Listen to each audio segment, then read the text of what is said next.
Over the years, Hanford has produced and buried about 70,000 containers of transuranic waste, man-made elements with an atomic number greater than 92.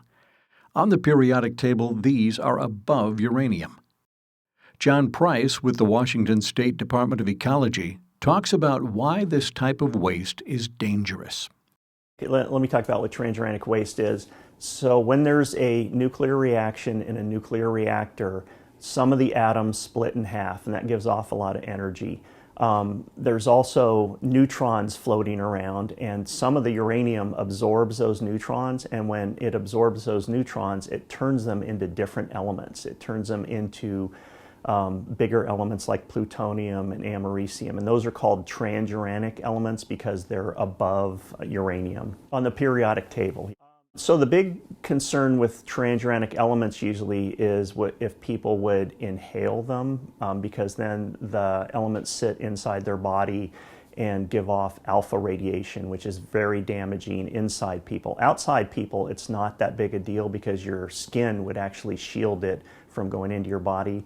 But inside your body, it hits sensitive organisms and tissue and is a problem. As John Price explains, the category transuranic waste was created by the Atomic Energy Commission. When the category of transuranic waste was created in 1970, there was no location to dispose that waste. Today, there's the waste isolation pilot plant in New Mexico, which is the salt mine, basically 2,000 feet below the ground surface. But at the time, there was no place to dispose of transuranic waste. So transuranic waste that was generated at Hanford during the production mission, and then transuranic waste from other Department of Energy facilities was brought here. And because there was no place to dispose of it, it was buried underground to shield it from people and basically keep it in a safe, secure location. And so that waste was sitting and waiting for the waste isolation pilot plant to be conceived and built.